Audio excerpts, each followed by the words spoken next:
Morning class, let's continue our topic linear equations in two variable, and today we are solving exercise 3C, page number is 117. और कई बच्चों ने मुझे अपनी queries भेजी कि सर क्वेश्चन नंबर 9 सॉल्व नहीं हो रहा है, तो we will see question number 9 today. But before solving question number 9 I just want to ask one thing कि वीडियोस हम किसके लिए बना रहे हैं. ये वीडियोस आप सब लोगों के लिए बना रहे हैं, और जो मैं देख रहा हूँ यूट्यूब पे व्यूज़ आ नहीं रहे हैं. So if you are like कि आपको वीडियोस नहीं देखनी है, then you can tell us, you can tell Kohli ma'am, you can tell us freely, so that we can stop making these videos. We all teachers are working so hard, और आप लोग views कितने आ रहे हैं, 50 views, 60 views. You are just making present and then गायब.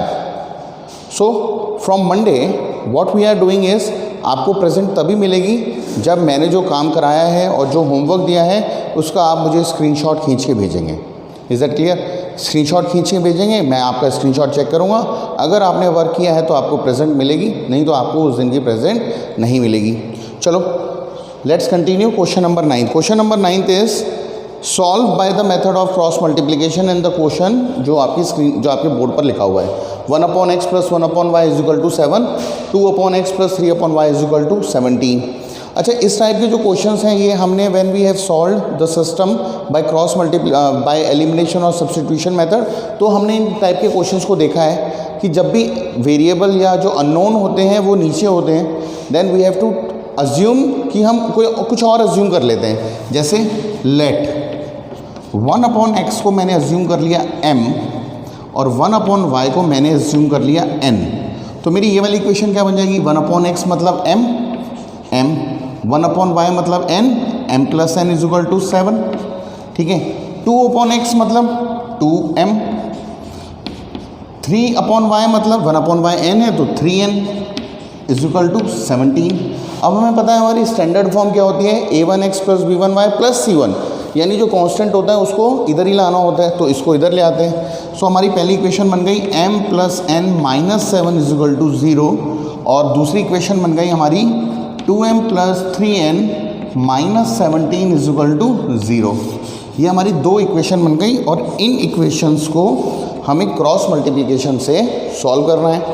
तो देखो पहली इक्वेशन क्या है, m + n - 7 = 0. दूसरी इक्वेशन 2m + 3n - 17 = 0. अच्छा, जब हमारी इक्वेशन x और y में होती है तो हम पहले लिखते थे x/, = y/, = 1/. पर यहाँ पर ये इक्वेशन है m और n में, तो हम लिखेंगे x की जगह पर m, y की जगह पर n. तो हो जाएगा m/, = n/, = 1/. Is that clear? Now ठीक है, m के केस में m को छुपा दिया, तो यानी 1 की मल्टीप्लाई -17 में कितना आ जाएगा, -17. माइनस और माइनस कितना हो गया, +7 3 = 21. n के केस में -7 की मल्टीप्लाई 2 में, तो -14 minus and minus will become +17 की मल्टीप्लाई 1 में 17, और 1/1 में क्या आ जाएगा, 1 × 3 that is 3, -2 × 1 that is 2. Is that clear? Now solve it. तो हो गया m/21 - 17 is 4, n/17 - 14, 17 - 14 is 3, = 1/3 - 2 is 1. तो एक बार m को इसके इक्वल रख देंगे, यानी m/4 = 1/1 cross multiply, that is m comes out = 4. m की वैल्यू कितनी आ गई, 4. एक बार इसको इसके इक्वल रख देंगे, n/3 = 1, यानी n की वैल्यू कितनी आ गई, 3. तो यहाँ से हमने m और n की वैल्यू निकाल दी by applying the cross multiplication. पर हमने m को क्या लेट किया था, 1/x. तो हमने जो लेट किया था 1/x को हमने m लेट किया था. इसका मतलब 1/x, m की वैल्यू यहाँ पुट कर दो, कितना हो गया 4. इसको रेसिप्रोकल कर दो, यानी x की वैल्यू कितनी आ गई, 1/4. और y 1/y को हमने लेट किया था n, तो 1/y = n, और n की वैल्यू कितनी आई, 3. तो 1/y = 3. फिर से रेसिप्रोकल यानी y is equal to 1/3. So we have to find the value of x and y. That comes out equal to 1/4. x comes out equal to 1/4 and y comes out equal to 1/3. This is your answer. Is that clear? Have a look. Okay class, let's see one another question. This is question number 10. Question है 5/x plus y minus 2/x minus y plus 1, 15/x plus y, 7/x minus y. इससे जो पहले question किया था उसमें नीचे 1/x था, तो हमने 1/x को लेट कर लिया था. यहाँ पर देखो x प्लस वाई है, x प्लस वाई है, x माइनस वाई है, x माइनस वाई है, सेम है, तो इनको हम लेट कर लेंगे. जैसे लेट हमने कर लिया 1/x प्लस वाई को m लेट कर लिया और 1/x माइनस वाई को n लेट कर दिया. तो हमारी ये वाली इक्वेशन क्या बनी? 5m minus 2n plus 1 is equal to 0. पहली इक्वेशन हमारी ये बन गई. ये इक्वेशन क्या बनी? 15m plus 7n minus 10 is equal to 0. ये हमारी दूसरी इक्वेशन बन गई. We have to solve by the method of cross multiplication. तो इन दोनों इक्वेशंस को लिख लेते हैं हम. तो पहली इक्वेशन है हमारी 5m minus 2n plus 1 is equal to 0. ये इक्वेशन हमारी 15m plus 7n minus 10 is equal to 0. अब अगर mn है तो यहाँ पर m upon is equal to n upon is equal to 1/. m के केस में इसको छुपा देते हैं. -2 इंटू -10 20. फिर फॉर्मूले का -7 इंटू 1 7. n के केस में इसको छुपा देते हैं. 1 into 15 is 15. Minus and minus will become plus and 10 5 ज़ा 50. 1 के केस में इसको छुपा देते हैं.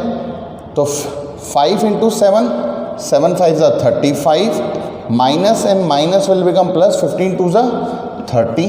Is that clear? Now m upon 20 minus 7 is 13.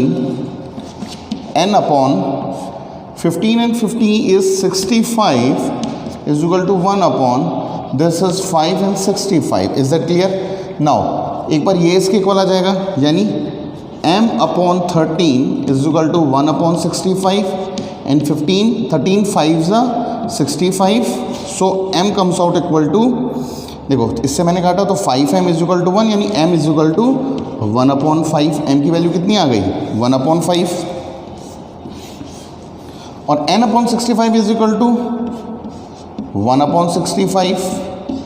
65 and 65 will cancel out, यानी n की वैल्यू आ गई 1. अब ये दोनों वैल्यूज़ जो हैं हम अपनी इक्वेशन में पुट कर दे रहे हैं. जैसे इक्वेशन ये मतलब जो हमने लेट किया था, हमने लेट किया था 1/x प्लस वाई को m लेट किया था और m की वैल्यू कितनी आई? 1/5. तो इसका मतलब हमारी इक्वेशन क्या बन गई? x plus Y is equal to 5 और 1/x माइनस वाई को हमने लेट किया था n की वैल्यू कितनी आई? 1. तो यानी x माइनस वाई कितना निकल गया? x माइनस वाई निकल के आया 1. तो अब हमारी ये दो इक्वेशन बन गई. अब इन दो इक्वेशंस को भी आपको सॉल्व करना है for finding the value of x and y. Have a look. Okay, so now we have to solve this equation and this equation for finding out the values of x and y. So किसी भी दो equation को, किसी भी system को solve करने के लिए we have elimination, we have cross multiplication, we have substitution and we have graphical. So cross multiplication तो लगा दिया हमने. अब इन दो इक्वेशन को सॉल्व करने के लिए the best method is elimination. तो we will solve this equation by elimination method. तो इसको हम लिखेंगे x plus Y is equal to 5 और दूसरी equation x minus 1 is equal to x minus Y is equal to 1. तो y eliminate हो रहा है तो y को एलिमिनेट कर दिया. x and x become 2x बराबर 5 प्लस 1 इज 6, यानी x इज इक्वल टू 3. इसको मैंने इक्वेशन 1 बोला था, इसको मैंने इक्वेशन 2 बोला था. इस 3 को इक्वेशन 2 में पुट कर दो. Put in equation 2. इक्वेशन 2 हमारी क्या है? x minus Y is equal to 1, that is 3 minus Y is equal to 1, यानी minus Y is equal to 1 minus 3 minus Y is equal to minus 2. इसका मतलब y कितना आ गया? y comes out equal to 2. So this is our answer. X is equal to 3 and y is equal to 2. This is a very important type of a question. Have a look. Okay class, let's see one another question. This is a very important type of a question. अच्छा, ये question हमारा elimination से भी हो जाता है, ये question हमारा सब्स्टिट्यूशन से भी होता है और ये क्वेश्चन क्रॉस मल्टीप्लिकेशन से भी होता है. This is a very important question. But we have to solve this question by the method of cross multiplication. अच्छा, हमारी जो जनरल फॉर्म होती है a1x plus b1y plus c, यानी इक्वल के इधर कुछ भी नहीं रहता है, जो भी होता है वो हम इधर ले आते हैं। पर इन क्वेश्चंस में, लीनियर इक्वेशंस के क्वेश्चंस में आपको एक चीज़ ध्यान रखनी है कि जब इसको हम इधर ले जाएंगे तो ये देखो माइनस से माइनस भी हो जाएगा, पर हमें माइनस से माइनस भी नहीं करना है, इसको हम एज अ होल ट्रीट करेंगे, मतलब एक वैल्यू ट्रीट करेंगे। सो देखो, जब मैं इस इक्वेशन को इधर ले आया, सो हमारी इक्वेशन, पहले तो इनका एलसीएम ले लेते हैं। तो इनका एलसीएम क्या हो गया, A B, A into B is A B, B आ गया तो A into A is A square X, A आ गया तो b into B is B square Y is equal to A plus B, multiply कर दिया तो ये हो जाएगा A square X minus B square Y is equal to A B के मल्टीप्लाई जब में ए में हुई तो ए स्क्वायर बी, और जब ए बी की मल्टीप्लाई बी में हुई तो A B square. Is that clear? Now this value we will treat this value as a whole. अब इसको हम माइनस ए स्क्वायर बी और माइनस ए बी स्क्वायर नहीं करेंगे, हम क्या करेंगे, इस पूरे के बाहर माइनस लगा देंगे और इसको ब्रैकेट में बंद कर देंगे। In fact you have to do this in each and every question, उससे कैलकुलेशन बहुत ईजी हो जाती है। अगर आप माइनस ए स्क्वायर बी और माइनस ए बी स्क्वायर लगा देंगे then you will calculation become very complex और कहीं ना कहीं फंस जाओगे। ठीक है, तो इनको इधर ले लेते हैं। तो ये हमारा क्या हो गया, A square X minus B square Y, minus का साइन लगाया and treat this value as a whole, तो ये हो जाएगा A square B plus A B square is equal to 0। ये हमारी बन गई इक्वेशन नंबर 1। अच्छा, इसमें इसको भी इधर ले आओ, तो ये हो गया हमारा A X minus B Y minus 2ab is equal to 0। ये इक्वेशन नंबर बन गई 2। अब इन दोनों इक्वेशंस में हमें लगाना है क्रॉस मल्टीप्लिकेशन। ठीक है, तो इसको हम लिख लेते हैं, ये हो गया A square X minus B square Y minus, और यहाँ पर आ गया A square B plus A B square is equal to 0। दूसरी इक्वेशन है हमारी A X minus B Y minus 2ab is equal to 0। अच्छा, अब x और y है तो x upon is equal to y upon is equal to 1 upon. तो देखो x के केस में इसको छुपा दिया, माइनस बी स्क्वायर के मल्टीप्लाई माइनस 2ab में, तो minus and minus will become plus, और 2ab की जब बी स्क्वायर से मल्टीप्लाई हो गई तो ये आ गया 2ab cube. Is that clear? देखो, minus and minus will become plus, इसको छुपा दिया, बी स्क्वायर की जब 2ab में मल्टीप्लाई हो गया 2ab cube, minus and minus will become plus, और फॉर्मूले का आ गया माइनस, और b की मल्टीप्लाई इसमें हो गई, किस में हो गई, माइनस b इंटू, मैं लिख दे रहा हूँ, A square B plus A B square. Is that clear? अब y के केस में इसको छुपा दिया, माइनस की मल्टीप्लाई इसमें हो गई, यानी minus A into A square B plus A B square. देखो, इसकी मल्टीप्लाई माइनस की ए में हो गई, तो मैंने लिखा minus A into A square B plus A B square, फिर फॉर्मूले का माइनस और फिर ये माइनस, तो minus and minus become plus. Is it clear? तो देखो, फॉर्मूले का माइनस और इसका माइनस, इट बिकम प्लस, तो 2ab की मल्टीप्लाई जब ए स्क्वायर में हुई तो यह हो गया 2a cube B is equal to 1 upon is equal to 1 upon 1 के केस में इसको छुपा दिया, ए स्क्वायर की इसमें मल्टीप्लाई तो हो गया माइनस ए स्क्वायर बी, और फिर माइनस, और ये हो गया ए, देखो 1 अपॉन ए की ए स्क्वायर की बी में मल्टीप्लाई, वो भी माइनस का है तो minus A square B, minus और फॉर्मूले का माइनस और इसका माइनस बिकम प्लस, और ए की मल्टीप्लाई बी स्क्वायर में हो गया A B square. Is that clear? थोड़ा सा इसको सॉल्व कर लेते हैं, हैव अ लुक। थोड़ा सा इसको यहीं पर सिंप्लीफाई कर लेते हैं, तो ये हो जाएगा, देखो x upon 2ab cube minus b की मल्टीप्लाई जब इसमें हो गई तो कितना आ गया, minus A square B square, इसकी मल्टीप्लाई जब इसमें हो गई तो कितना आ गया, minus A B cube is equal to y upon minus A, minus इसकी मल्टीप्लाई जब इसमें हो गई तो आ गया minus A cube B, minus की मल्टीप्लाई इसमें हो गई तो आ गया minus A square B square, ये अगला स्टेप है, minus A square B square plus 2a cube B is equal to में ये चल ही रहा है, तो यानी ये इज इक्वल टू इस वाले स्टेप के साथ भी है और इस वाले स्टेप के साथ भी है। I have some space problem, तो मैं इसको इसलिए नहीं लिख रहा हूँ। ये वाला इक्वल फॉर्मूले में भी है और ये इक्वल इसमें भी आ रहा है, दोनों में आ जा रहा है, ठीक है।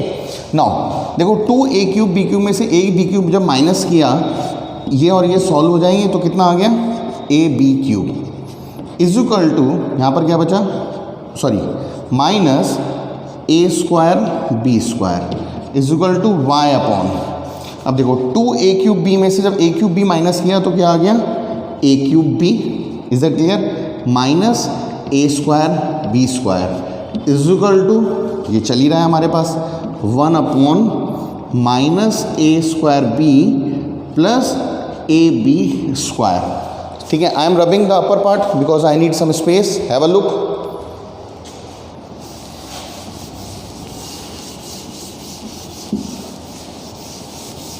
ठीक है, अब देखो ध्यान से, यहाँ से ab² कॉमन हो रहा है, यहाँ से a² भी कॉमन हो रहा है और यहाँ से a भी कॉमन हो रहा है, तो जो कॉमन हो रहा है वो निकाल ले रहे हैं, ठीक है।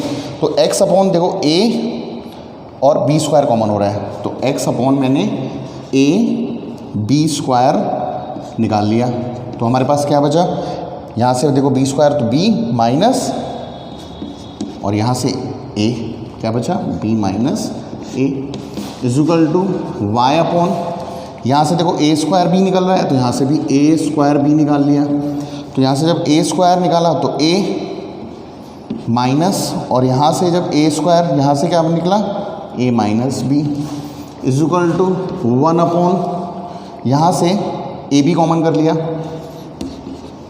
तो जब a भी कॉमन किया तो क्या बचा माइनस का a प्लस का b, माइनस का a प्लस का b, इज दैट क्लियर। अब देखो ध्यान से,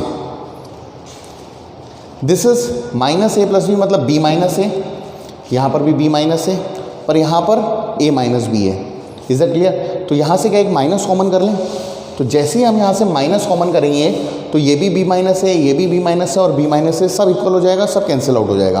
तो मैं इस वाले स्टेप से माइनस कॉमन कर रहा हूँ। अच्छा एक चीज़ और देखो, a से a cancel, b cancel, b cancel, ठीक है। तो यहाँ पर हमारे पास क्या बचा, और x upon b into b minus a, ठीक है, is equal to y upon a, और मैंने माइनस कॉमन कर लिया तो ये हो गया हमारा b माइनस a और ये हो गया माइनस का, इज इक्वल टू 1 अपॉन, इसको मैं लिख सकता हूँ b माइनस a या minus a plus b, same thing, is that clear. Now have a look. Okay, तो जैसे ही मैंने यहाँ से माइनस कॉमन किया तो देखो b minus a, b minus a, b minus a सब आ गया। सो इस b माइनस a से मैंने ये b माइनस a और ये b माइनस a सब कैंसिल हो गया, तो मेरे पास क्या बचा, मेरे पास बचा x upon b is equal to y upon minus a is equal to 1। अब एक बार x को इक्वल कर देंगे, एक बार y को इक्वल कर देंगे, ठीक है, यानी एक बार ये इसके इक्वल आ जाएगा, इसका मतलब x upon b is equal to 1, और एक बार ये x के इक्वल आ जाएगा, यानी y upon minus a is equal to 1, ये ऊपर चला गया, यानी x is equal to b, this is our answer, and यहाँ से आ गया y is equal to minus a, so this is our required answer, x is equal to b and y is equal to minus a, is that clear. Have a look. Okay, so that will be all for today, and the other 12th and 13th question is your homework along with the examples. Example number 4, 1, 2, 3rd example आपने पहले ही कर लिया है. So that will be all for today, and I request you all to please watch video. Thank you.